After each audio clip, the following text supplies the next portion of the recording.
ඉතින් DTK TV channel එකට ඔයගොල්ලන්ව ආයුබෝවන් කියලා පිළිගන්නවා. අදත් ඔයගොල්ලෝ මේ එකතු වෙලා ඉන්නේ HTML series එකේ තවත් අලුත් වීඩියෝ එකක් එක්ක.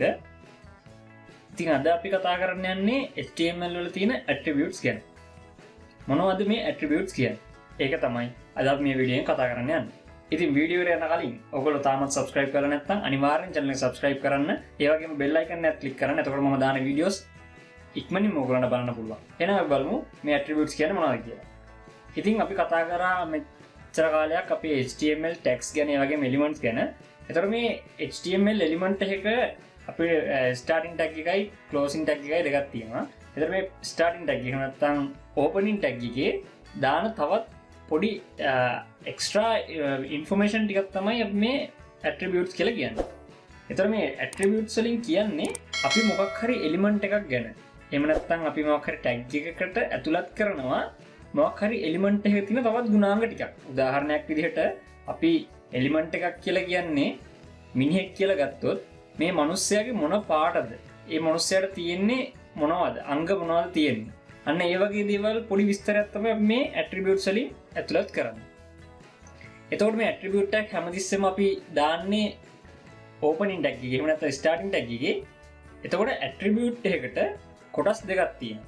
ඒ කියන්නේ attributes එකක් හැදිලා තියෙන කොටස් දෙකකින් එකක් තමයි මේගොල්ලන්ට වෙන කහ පාටින් මම පෙන්නලා තියෙන name කියන එක. ඒ කියන්නේ attribute එකේ නම. එතකොට ඊළඟ එක තමයි value එක. ඒ කියන්නේ attribute එක මොකද්ද තියෙන අගය කියන්නේ. දැන් උදාහරණයක් විදිහට හිතන්නකෝ දැන් මම කියවනේ element එකක් කියලා කියන්නේ මිනිස්සෙක් කියලා. එතකොට මේ මිනිස්සයාගේ පාට කියන්නේ මොකද්ද පාට සුදු පාට කියලා හිතන්නකෝ නැත්නම් පාට තලලුයි. දැන් පාට තලලුයි කියලා කියන්න නම් එතකොට පාට කියලා මුලින්ම ලියන්න බෑ. අන්නේ පාට කියන එක තමයි මේ name කියලා කියන්නේ. ඒතර value කියලා කියන්නේ අර තලෙලුයි එහෙම නැත්නම් සුදුයි කියන මොකක් හරි color එක. අතට අන්න ඒ වගේ මේ element වලට attributes තියෙනවා. ඊළඟට කියන්න තියෙන්නේ attribute names and attribute values are case insensitive. ඒ කියන්නේ මේ names කියන එක values දෙක name එකයි value එකයි දෙක case insensitive. ඒ කියන්නේ මේවා capital වලින් ලිව්වත් simple වලින් ලිව්වත් කිසිම ප්‍රශ්නයක් නැහැ HTML අඳුර ගන්න මොකද්ද කියලා. මේක programming language එක නෙමෙයි මේක markup language එකක්. ඒ හින්දා මෙයාට එච්චර ප්‍රශ්නයක් වෙන්නේ නැහැ. දැන් ඔයගොල්ලෝ HTML කියන එක capital වලින් ගෙවුවත් simple වලින් ගෙවුවත් capital simple මාරු කර කර ගෙවුවත් එයා අඳුර ගන්න මොකද්ද මේ ගහලා තියෙන්නේ කියලා. ඒක හින්දා මේක ප්‍රශ්නයක් නැහැ ඔයගොල්ලෝ මොනවෙන් ගෙවුවත්. නමුත් World Wide Web Consortium එකෙන් W3C එකෙන් recommend කරන්නේ lower case තමයි attributes වල use කරන්න කියලා. ඒ කියන්නේ name කියලා ගහනවා නම් දැන් හිතන්නකෝ දැන් name එකේ color කියලා ගහුවා කියලා. එතකොට color COLOR කියන එක අපි simple වලින් ගහනවා නම් තමයි ඒගොල්ලෝ recommend කරන්නේ මෙහෙම ගහන්න කියලා. මොකද සමහරවිට නැත්නම් පැටලා වෙන්න පුළුවන් අනිත් third party apps වලට පාවිච්චි කරද්දී. ඉතින් ඔයගොල්ලන්ට පේනවා මෙතන මේ screen එකේ තියෙනවා දැන් මම මේ paragraph tag එකක් open කරලා close කරලා තියෙනවා.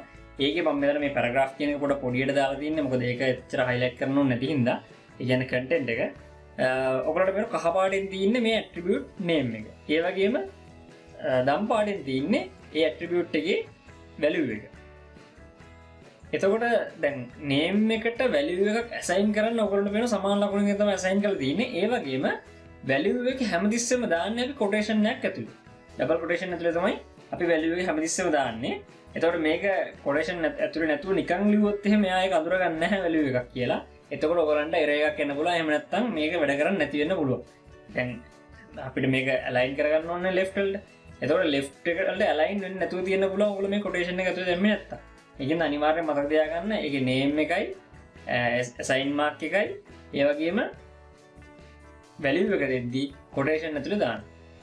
ඊළඟට අපි කතා කරන දේ තමයි මේ attributes වල අපි නිතරම වගේ පාවිච්චි කරන core attributes තියෙනවා. ඒ කියන්නේ මේ attributes අතර ගොඩාක් වෙලාවට අපි HTML වලදී යොදා ගන්නවා.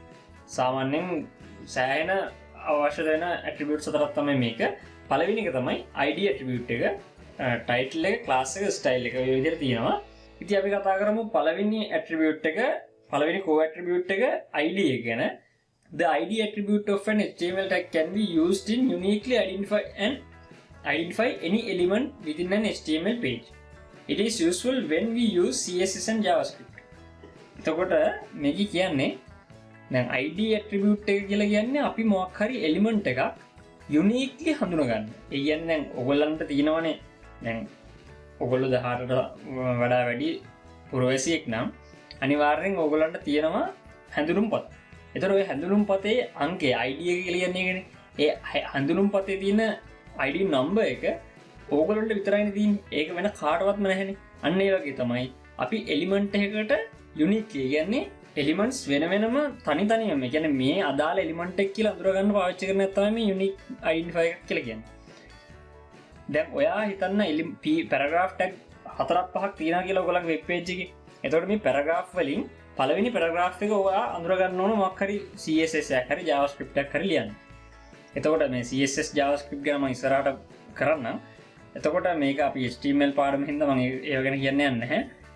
CSS කියන්නේ Cascading Style Sheet කියන්නේ JavaScript අපි යොදාගන්නේ programming language එක මේවා අර කියන්නේ මේ වෙබ් පේජ් එක පණ ගන්නවා. මම ඒ ගැන විස්තරයක් කලින් කිව්වා. කලින් වීඩියෝ එක කියලා ඇති. ඉතින් මේකෙදි මතක තියාගන්න ඕන අනිවාර්ය දේ තමයි මේ ID එක එලිමන්ට් දෙකකට දාන්න බෑ. දැන් මම ඉස්සෙල්ලා කිව්වා වගේ පළවෙනි පැරග්‍රාෆ් එක නම් අඳුර ගන්න ඕනේ. ඔයා පළවෙනි පැරග්‍රාෆ් එකට මොකක් හරි ID එකක් දැම්මොත් ඒ ID එකම ඔයාලට දෙවෙනි පැරග්‍රාෆ් එක හෝ තුන්වෙනි පැරග්‍රාෆ් එකේ දාන්න බෑ. එහෙම නැතුව දැන් h1 එලිමන්ට් එකක් ගත්තා කියලා හිතන්නකෝ. h1 ටැග් එකකටවත් දාන්න බෑ. ඔයාලට දාන ID එක මුළු වෙබ් පේජ් එක පුරාවටම එකම එලිමන්ට් එකක විතරයි ඒ ID එක තියෙන්න පුළුවන්. අන්න ඒකයි මෙතන යුනික්ලි අයිඩෙන්ටිෆයි කියලා කියන මම මෙතන highlight කරලා තියෙනෙත් ඒකයි. එතකොට ID එක දාන්න පුළුවන් එකකට විතරයි. අන්න ඒක මතක තියාගන්න අනිවාර්යයි. ඊළඟට අපි ගත්තොත් title එක. the title attribute gives a suggested title for the element. ඒ කියන්නේ දැන් මොකක් හරි අපි පැරග්‍රාෆ් එකක් දැම්මොත් මේ පැරග්‍රාෆ් එක මොකක් ගැනද කියන වගේ ටයිටල් එකක් කියන්නේ මාතෘකාවක් වගේ දෙයක් තමයි මේ ටයිටල් එකෙන් කියන්නේ. එතකොට ඒ වගේම මේක sometimes it is displayed as a tooltip when cursor comes over the element or while the element is loading. දැන් අපි පැරග්‍රාෆ් එකට මොකක් හරි ටයිටල් එකක් දාලා ඒ ටයිටල් එක බලා ගන්න ඕන නම් අපිට කරන් තියෙන ලේසිම වැඩේ තමයි මේ mouse pointer එක ගිහිල්ලි වෙලා අදාළ පැරග්‍රාෆ් එක උඩින් තියෙන එක. එතකොට අර ඔයගොල්ලෝ දැකලා තියෙන ටූල් ටිප්ස් තියෙන්නේ අර මතුවෙන්නේ අන්න ඒ වගේ ටූල් ටිප් එකක් මතුවෙනවා මෙන්න මේ ටයිටල් එකක් තියෙන පැරග්‍රාෆ් එකක් කො මොකක් හරි එලිමන්ට් එකක් උඩට අපි mouse pointer එක ගෙනිච්චා පස්සේ ඊළඟට තියෙන ඇට්‍රිබියුට් එක තමයි class කියන එක. it is useful when we use CSS. ඒ කියන්නේ අපි මේ class කියන ගොඩාක්ම යොදාගන්න අපි CSS වලින් style කරද්දී මොකද හේතුව මේ අපිට සමහරවිට ඕන වෙනවා එකම style එක elements ගොඩකට දාගන්න. එතකොට අපිට ID වලින් මේ වැඩේ කරන්න ගියොත් එහෙම ID එක දැන් මම ඉස්සෙල්ලා කිව්වා වගේ paragraph ඔක්කොගෙම font size එක අපි හිතමු pixel 10ක් කරගන්න ඕනේ කියලා. දැන් මම කියවනේ ඉස්සෙල්ලා අපේ වෙබ් පේජ් එකේ paragraph 5ක් විතර තියෙනවා කියලා. එතකොට ID දාගෙන ගියොත් ඕකට ID 5ක් දාලා ඔය පහේම වෙන වෙනම font size එක වෙනස් කරගන්න ඕනේ 10ට කියලා. එහෙම නැතුව අපිට පුළුවන් මේ පහටම එකම class එකක් දාලා අපි හිතමු font size කියලා මොකක් හරි font size 10 කියලා class එකක් හදනවා කියලා. අන්න ඒ class එක අපිට style කරන්න පුළුවන් ඊට පස්සේ මේ පහටම එකපාර අර style එක add වෙන විදිහට. ඒ වගේම තමයි ඔයගොල්ලෝ මතක තියාගන්න ඕනේ මේකේ class එකක් එකම එලිමන්ට් එකක ඕන තරම් class තියෙන්න පුළුවන්. ඒ වගේම තමයි එකම class එක ඕන තරම් එලිමන්ට් ගානක තියෙන්නත් පුළුවන්. අන්න ඒක තමයි මේකේ වැදගත්කම. ID එකක් එක එලිමන්ට් එකක විතරක් වුණාට මේ class එක එකම class එක නැවත නැවත එක එක එලිමන්ට් වල යොදා ගන්න පුළුවන්. ඒකයි class එකේ ID එකේ තියෙන වෙනස. ඊළඟට style කියන එක it allows you to specify cascading style sheet CSS rules within the element. ඒ කියන්නේ අපිට CSS වෙනම page එකක් හරි එහෙම නැත්නම් වෙනම CSS file එකක් හරි නැතුව අපිට පුළුවන් මේ CSS එක element එක ඇතුළෙම කරන්න. CSS style කරන්න පුළුවන් ක්‍රම තුනක් තියෙනවා. එකක් තමයි element එක ඇතුළේ කරන්න පුළුවන්. නැත්නම් ඒක inline CSS කියලා කියනවා. ඒ වගේම අපිට පුළුවන් internal CSS. ඒ කියන්නේ අපිට වෙනම style tag එකක් open කරලා උඩ එතන CSS style කරන්න පුළුවන්.